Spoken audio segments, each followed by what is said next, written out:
Olá, queridos Haris, Kai e Irene. Como eu sempre digo, este é o dia que fez o Senhor.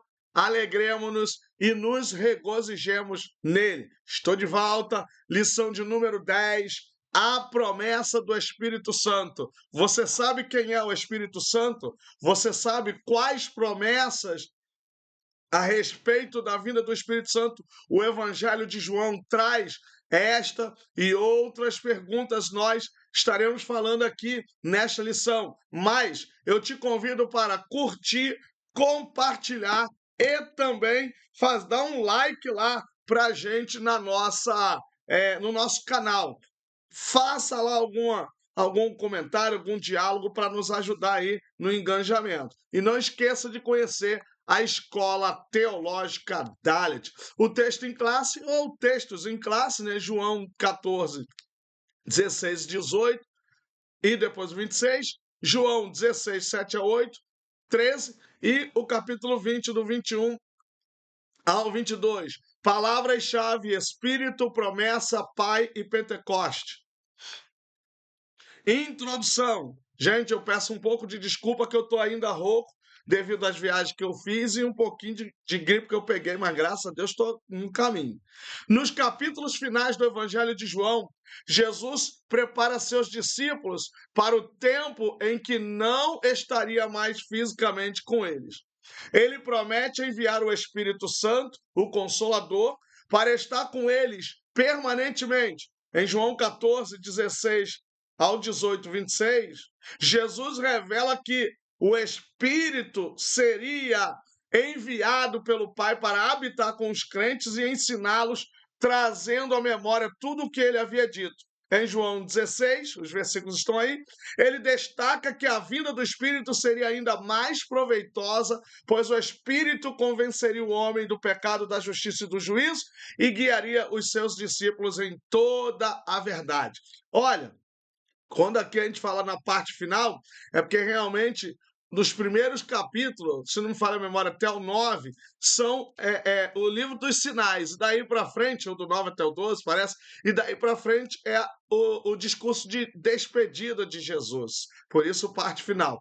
Finalmente, em João 20, 21, 22, após sua ressurreição, Jesus sopra sobre os discípulos e lhes concede o Espírito Santo, marcando o início de uma nova fase de missão e capacitação espiritual. Esses textos formam uma poderosa base para a compreensão da obra contínua do Espírito Santo na vida da igreja e na missão do povo de Deus. Logo, a gente percebe que esse pessoal lá que escreveu a Bíblia já tinha uma consciência de quem era o Espírito Santo e o seu papel. Primeira grande seção, a promessa do Pai. Primeira subseção, Jesus enviará o Consolador. Antes de sua morte e ressurreição, Jesus confortou os discípulos com a promessa da vinda do Espírito Santo. Em João 14, 16 e 18, ele afirma que rogaria ao Pai e este enviaria outro Consolador, o Espírito da Verdade, para estar com os discípulos para sempre. Essa promessa não era apenas de presença, mas de continuidade do cuidado divino. Ou seja, se Jesus cuidava, o Espírito traria essa continuidade do cuidado divino. O mesmo amor e direção que Jesus proporcionou seriam agora vivenciados através do Espírito Santo. Jesus assegura que os discípulos não ficariam órfãos, ou seja, abandonados ou desamparados, mas que ele mesmo viria até eles por meio da atuação do Espírito Santo. Essa promessa é central para a fé cristã, pois garante a presença constante de Deus na vida dos crentes. Então, a presença do Espírito Santo é a presença de Deus constante na vida dos crentes. Então, essa promessa é de suma importância.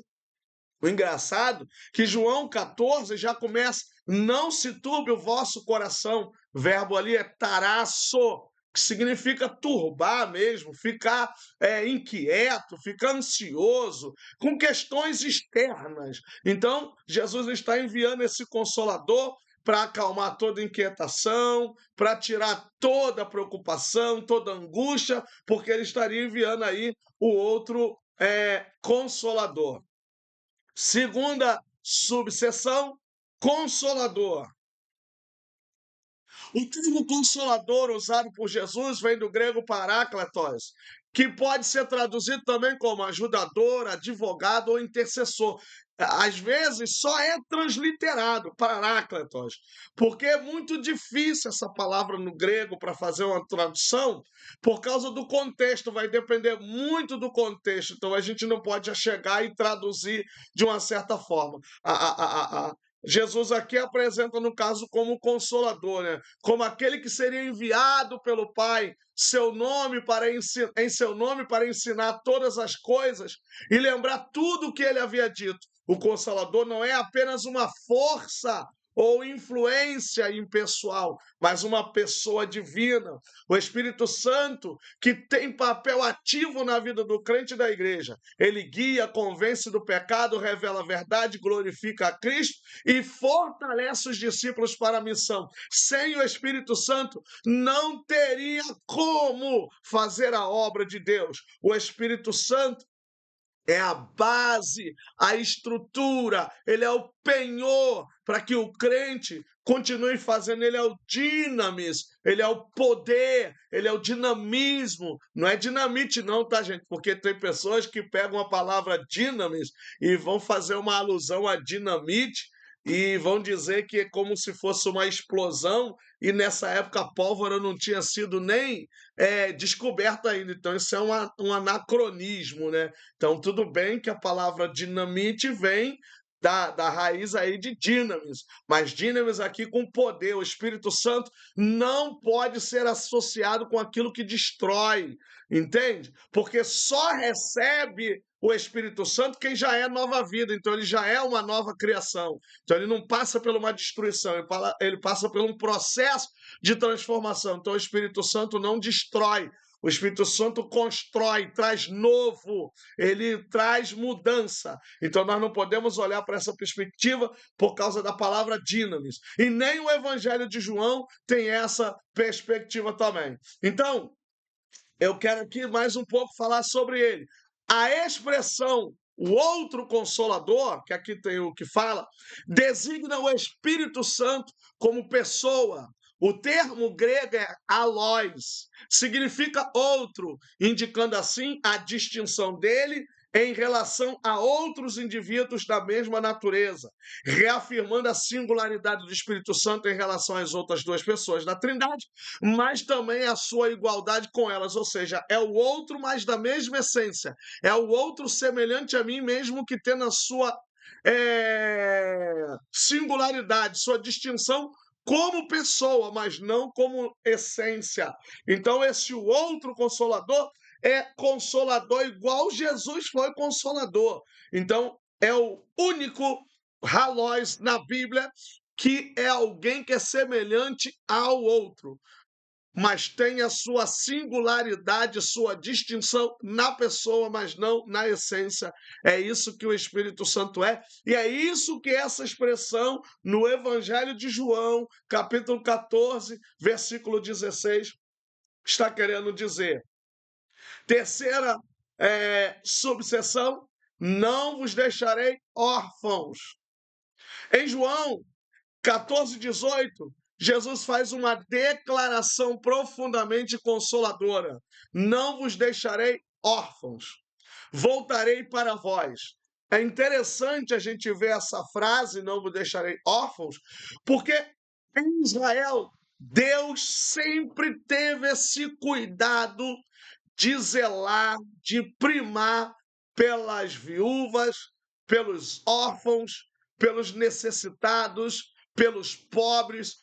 E Jesus, dentro dessa perspectiva, porque ele fala aquilo que o povo já conhecia. Então Jesus agora vai prometer para eles: eu não vou deixar vocês órfãos. Vocês não vão ficar na dependência do governo, do rei, do templo, dos sacerdotes. Eu vou enviar outro que é semelhante a mim. Eu vou estar com vocês. Essa afirmação revela o cuidado pastoral de Cristo com os seus discípulos, que em breve enfrentariam a dor da separação com a sua morte. Então, você vai se sentir sozinho por causa da perda. E eles ainda não estavam preparados, tanto é que Jesus diz para eles: agora vocês não entendem, mas entenderão depois. O termo órfãos aponta para abandono, solidão e desamparo, sentimentos que Jesus faz questão de eliminar da mente de seus seguidores. Abandono no sentido de que meu pai não está mais vivo, minha mãe não está mais viva, eu estou sozinho, quem vai cuidar de mim?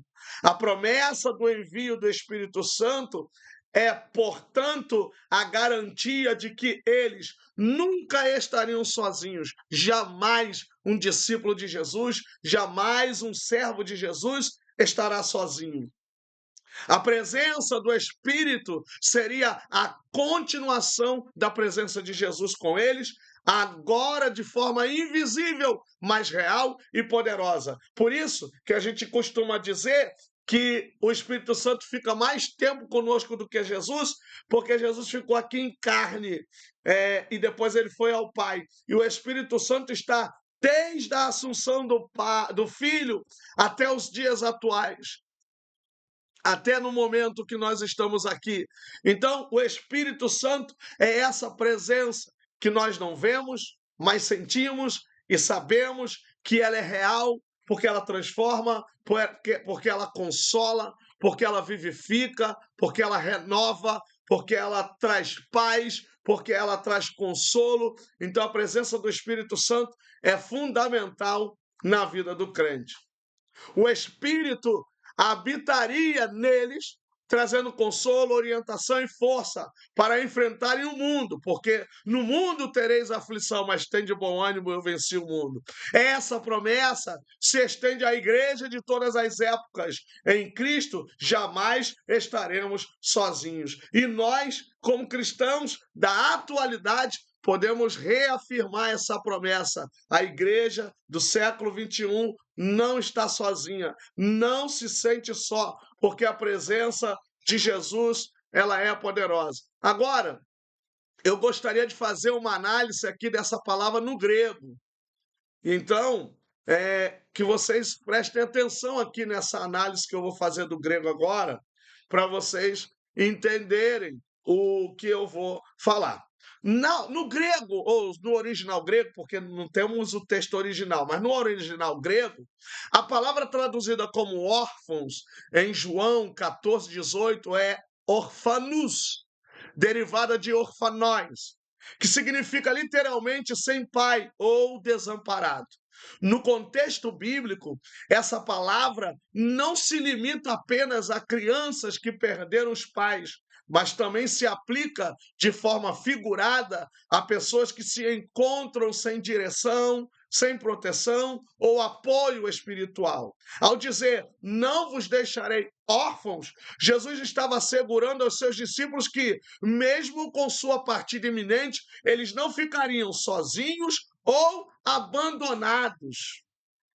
A promessa do envio do Espírito Santo era a garantia de que eles continuariam a experimentar a presença, o cuidado e a orientação do próprio Cristo, agora de forma espiritual e permanente. Ou seja, esse termo, para nós da Bíblia, significa que nós não ficaremos sozinhos, sem orientação, desbaratados, indo para qualquer lugar. Jesus realmente é a nossa âncora. Jesus realmente é a nossa sorte. Jesus realmente é o nosso norte, a nossa direção. Órfãos nós não somos, órfãos não ficaremos, porque Jesus enviou o Espírito Santo para nos ajudar. Daqui a pouco tem mais definições aqui de grego. Continuamos. Segunda grande sessão. O Espírito habita nos discípulos. João 20:22. Após sua ressurreição, João aparece aos discípulos e, em João 20:22, realiza, João não, Jesus diz, desculpa gente, Jesus aparece aos discípulos e em João 20:22 realiza um ato profundamente simbólico e espiritual. E havendo dito isto, assoprou sobre eles e disse-lhes: recebei o Espírito Santo. Esse gesto remete à criação do homem em Gênesis 2:7, quando Deus soprou nas narinas de Adão o fôlego da vida. Agora, o Cristo ressuscitado sopra sobre os discípulos o fôlego do novo nascimento espiritual, sinalizando que a vida do Espírito Santo passaria a habitar neles, porque só uma nova criatura, só alguém crente recebe o Espírito Santo. Jesus diz: eu vos envio o Espírito da verdade. O mundo não o conhece, porque não estão na verdade. Então, esse sopro remete a esse sopro que cria, que transforma, que muda.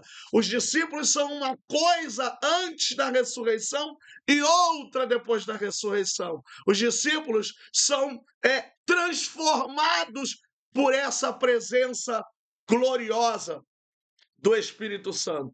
Esse momento marca o início de uma nova realidade espiritual na qual os seguidores de Jesus não apenas seriam guiados externamente por seus ensinamentos, mas teriam o Espírito habitando internamente, capacitando-os para a missão, fortalecendo sua fé e garantindo comunhão contínua com Deus. O Espírito Santo não é apenas um auxílio externo, mas uma presença viva que transforma o interior do crente. Ele está dentro de nós. É como um fogo abrasador que vai nos capacitando, nos orientando como devemos falar, como devemos agir e transmitindo a presença de Deus e a presença de Jesus dentro de nós. Então não são apenas os ensinamentos externos, mas a vivência, a experiência do Espírito Santo dentro do nosso coração. O sentido de assopro sobre eles, o Espírito. A expressão assoprou sobre eles, em João 20, 22, e aqui eu vou falar um pouquinho do verbo, do grego, carrega um profundo significado teológico e simbólico. O verbo grego utilizado aqui é enefisesen, o mesmo usado na Septuaginta em Gênesis 2:7, ou seja, o mesmo verbo lá em Gênesis 2:7, na tradução da Septuaginta, que a Septuaginta é a tradução grega dos 70, então lá no hebraico que Deus soprou, o ruá, aqui a tradução de soprar é enefisesen, que significa sopro ou fôlego de vida em Adão. Jesus, ao assoprar sobre os discípulos, está indicando o início de uma nova criação, uma nova humanidade vivificada pelo Espírito. Esse gesto simboliza a transmissão da vida espiritual e a comunicação direta do Espírito Santo, preparando os discípulos para a sua missão no mundo. Isso vai se concretizar também em Atos, capítulo 1, versículo 8, e depois os textos que estão em Atos. Embora a plenitude do derramamento do Espírito se concretiza no Pentecostes, aqui vemos uma antecipação da presença real e interior do Espírito Santo, indicando que os discípulos agora são regenerados e capacitados a viver e agir segundo a vontade de Deus. Como eu falei, sem o Espírito Santo seria impossível fazer a obra do Senhor. Observem que antes do pessoal receber o Espírito Santo, eles cometeram falhas na sua missão, não conseguiram expulsar aquele demônio, não conseguiram fazer certas coisas, mas depois que aqueles discípulos de Jesus receberam o Espírito Santo, não tem uma falha daqueles homens no sentido de não terem conseguido expulsar demônio, curar enfermo e de manter a fé em Jesus. Antes, negou Jesus, depois ele disse que ficaria até a morte diante de Jesus, já em Atos, morre segundo as lendas, segundo a história dos mártires. Pedro diz que não é digno de morrer como morreu Jesus e morre de cabeça para baixo. Então, olha o que o poder do Espírito Santo faz na vida de uma pessoa. Terceira subseção da segunda grande sessão. Um episódio anterior ao Pentecostes. O episódio narrado em João 20 e 22, quando Jesus assopra o Espírito Santo sobre os discípulos, ocorre antes do Pentecostes registrado em Atos 2. Isso revela que a atuação do Espírito Santo não se limita ao evento do Pentecostes. Mesmo que Atos tenha sido escrito antes de João, devido João alguns acreditarem que João foi escrito no final do primeiro século e Atos ter sido escrito antes, mas observem que Jesus está ali com seus discípulos ainda, e Atos 2, Jesus já não está mais presente. Então, é um acontecimento pré-pentecostal, né? Antes do Pentecoste. Então, isso revela que a atuação do Espírito Santo não se limita ao evento do Pentecostes, mas já começa a se manifestar de forma real e transformadora na vida dos discípulos, ainda durante o ministério pós-ressurreição de Jesus. Esse momento não deve ser confundido com o batismo no Espírito Santo e nem com o Pentecoste, que viria depois acompanhado de sinais sobrenaturais, mas sim entendido como uma iniciação da vida espiritual pela habitação do Espírito Santo. Então, pode ser também o batismo do Espírito Santo. Então, isso aqui seria uma questão de um comentário maior dentro dessa perspectiva, porque já que não é o batismo com o Espírito Santo ou no Espírito Santo, já que não é uma realidade dentro também do Pentecostes, então pode ser uma indicação do batismo do Espírito, ou seja, a pessoa sendo ligada ao corpo de Cristo. Isso aqui é um caso a pensar que deveria ter um desdobramento um pouco maior, numa perspectiva mais ampla. Mas aqui eu deixo para que vocês deixem um pouquinho aberto e talvez se você não pensou nisso, então pense nisso. Será que dentro desse João 20, 25, 22, há um espaço para a gente dizer que aqui já há uma sinalização para o batismo do Espírito Santo, como Paulo fala também, já que ele não está interligado assim totalmente ao caso lá de Atos 2, e ao batismo no Espírito Santo? Então você tem um novo viés aqui apropriadamente. Aqui, os discípulos recebem o Espírito Santo para a regeneração e capacitação interior, enquanto no Pentecostes seriam cheios do Espírito para testemunhar com poder. Então aqui já estou dando praticamente a resposta. Assim, João 20 e 22 representa um marco importante na transição da antiga aliança para a nova, onde o Espírito passa a habitar dentro dos crentes, preparando-os para viver a fé cristã e cumprir sua missão no mundo, que é pregar o evangelho a todos, anunciar com poder e com autoridade. Então, uma pessoa regenerada, ela recebe o Espírito Santo. Terceira e última sessão, a promessa do Pai no dia de Pentecostes. De repente, primeira subseção. O dia de Pentecostes, descrito em Atos 2, começa com a palavra de repente, que no grego é exaífanes,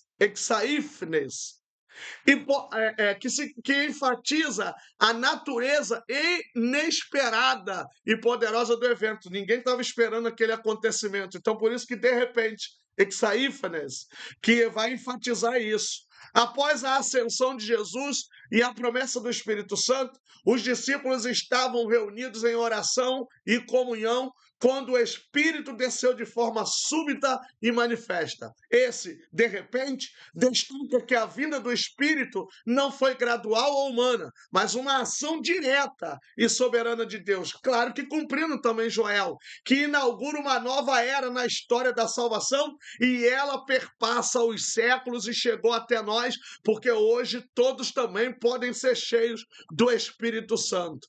O Espírito Santo desce com sinais visíveis, línguas de fogo e o falar em outras línguas, confirmando a presença ativa e capacitadora de Deus para a missão da igreja no mundo. Reparem que assim como acontece as teofanias no Antigo Testamento, as teofanias agora no Novo Testamento tomam uma ressignificação, porque você não vê, de certa forma, um monte fumegante como um vulcão, mas você vê fogo fogo, língua como que repartida de fogo. Você vê o fogo, você vê o tabernáculo sendo vibrado ali por vento, por barulho. Então você vê uma presença real ali. Pentecostes, portanto, é o cumprimento da promessa do Pai e o início da manifestação pública da igreja, guiada pelo Espírito Santo. Então a igreja vai tomar uma nova proporção, a igreja vai ser transformada no sentido de que ela agora entra dentro de uma nova etapa, porque a gente fica assim, alguns ficam perguntando, quando é que surgiu a igreja? Em Mateus 16, 18 ou em Atos capítulo 2. Também é uma outra questão a ser discutida. Mas a gente entende que a igreja já estava num sentido incipiente antes do batismo e depois do batismo. E todos foram cheios do Espírito Santo. No relato de Atos 2, a expressão "e todos foram cheios do Espírito Santo", olha como é que está sendo feita aqui uma intertextualidade, porque a lição é João, mas está se fazendo uma intertextualidade para entender o final do Evangelho de João com o final de Lucas, até porque existem bibliografias que acreditam que Lucas e João têm uma relação. Então, Lucas escreve também Atos. Então, Lucas no sentido do Evangelho e talvez Atos no sentido de por ter sido o autor, então ter uma influência. A expressão aqui, já li, revela a dimensão coletiva e inclusiva da promessa do Pai. Não foi apenas um outro discípulo que recebeu o Espírito, mas todos os que estavam reunidos, homens, mulheres, judeus e diversas nações, experimentaram a plenitude da presença de Deus em suas vidas. Essa enchente do Espírito Santo não significa apenas uma presença espiritual, mas também um poder capacitando para a missão de testemunhar e expandir o reino de Deus. A partir desse momento, a igreja passa a viver uma nova dinâmica, movida pela ação do Espírito, que guia, fortalece e une os crentes. Tudo agora vai ser direcionado pelo Espírito Santo. Assim, o Pentecostes marca o nascimento da igreja na sua força espiritual, cumprindo a promessa feita por Jesus de que o Consolador viria para estar com os discípulos para sempre. Então você vê que há uma igreja nascente, incipiente e tal. Gente, eu quero fazer agora uma análise no grego dessa frase. Gostaria de fazer essa análise com vocês e aí vocês prestem atenção aqui no que toda essa frase vai fazer aqui o que está dentro desse contexto.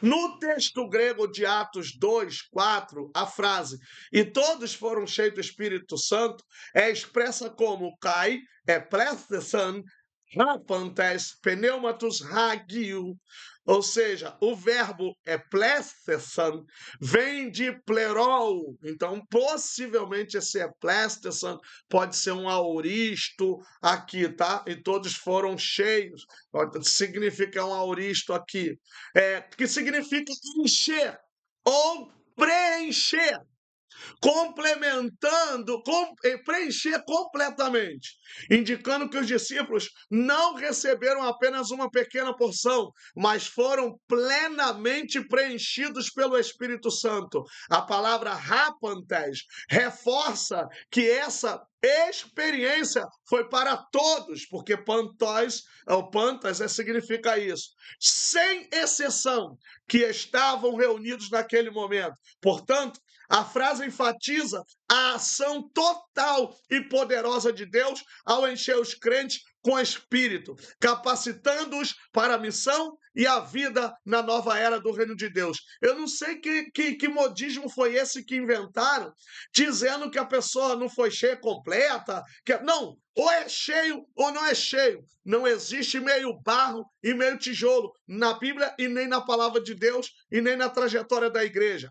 Todos foram cheios, plerol, ou também pleroma, que é plenitude, encher. Então, plerol, aqui é encher. Todos foram cheios completamente. E o aoristo dá a ideia também de uma questão do aspecto do tempo verbal. Não é algo que está preso. Pode significar que está acontecendo, pode significar que é um processo, pode significar que é ali naquele momento, então ele pode significar diversas coisas. Por isso que a tradução foram ali. Então eles estavam sendo cheios do Espírito Santo, eles eram cheios do Espírito Santo e a igreja pode ainda hoje ser cheia do Espírito Santo. Terceira e última sessão, e começaram a falar em outras línguas.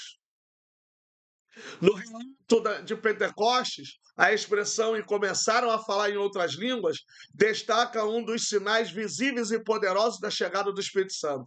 A palavra grega para línguas é glossais ou glossolaria, porque pode ser também, que pode se referir tanto a idiomas humanos quanto a manifestações espirituais. Neste contexto, trata-se, aí no caso seria glossolalia, né?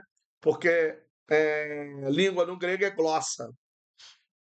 Neste contexto, trata-se de uma capacitação sobrenatural para que os discípulos pudessem comunicar a mensagem do Evangelho em várias línguas, alcançando os diversos povos que estavam em Jerusalém naquele momento. Então, uma língua que poderia ser tanto desconhecida como uma língua conhecida, porque a Bíblia diz que todos ali ouviam nas suas próprias línguas. Esse fenômeno não apenas validou a autenticidade da experiência espiritual, mas também simbolizou a universalidade da missão da igreja. A igreja não é para estar em Jerusalém, a igreja não é para estar só em Israel, ela é universal. Levar a boa nova a todas as nações, falar em outras línguas, portanto, foi um sinal do poder e da presença do Espírito Santo, capacitando os crentes a romper barreiras culturais e linguísticas para a expansão do reino de Deus. Então, as línguas do Espírito fala. A língua do Espírito fala aos homens e fala a Deus. Gente, vou fazer mais uma análise aqui no grego da frase. Então, eu peço aqui vocês para prestarem atenção. Sempre quando eu falo aqui, vou fazer mais uma análise. Então, agora eu vou fazer mais uma análise aqui dessa frase no grego. Eu vou ler no português e vou ler aqui no grego aqui. Então, conto com a compreensão de vocês aqui. No texto grego de Atos 2, 4, a frase "e começaram a falar em outras línguas" é expressa como kai exantolalen heteras glossais. O verbo exanto, derivado de arizo, significa começar ou iniciar, indicando o início de uma ação. O verbo lalen, que está aqui no infinitivo, significa falar. E a expressão glossais, refere-se a outras línguas ou idiomas diferentes. Assim, a frase destaca que os discípulos começaram a falar em idiomas diversos, uma capacitação sobrenatural concedida pelo Espírito Santo. Olha aqui como é que os autores eram tremendo na sua explicação e na sua escrita. Esse fenômeno possibilitou que eles comunicassem o evangelho a pessoas de várias nações presentes em Jerusalém, evidenciando o poder e a missão universal da igreja desde seus primeiros momentos. O Espírito Santo, gente, quer capacitar a igreja poderosamente. Concluo essa lição com as palavras do autor, no sentido aqui da conclusão, né? Usei a conclusão dele. A promessa do Pai tem a ver com a regeneração do pecado e com a capacitação do salvo para testemunhar do Senhor Jesus em todos os lugares. Essa promessa perpassa toda a Bíblia, se manifesta completamente em Pentecostes e está presente até hoje para todos os que se arrependeram e creram no Evangelho. Até a volta do Senhor Jesus, a promessa do Pai pode ser manifestada, ou seja, pode se manifestar na vida do pecador, regenerando na vida do salvo, batizando no Espírito Santo. Esta foi a lição 10. Que Deus abençoe você. Até a próxima lição. Um abraço. Ares Cai Eirene.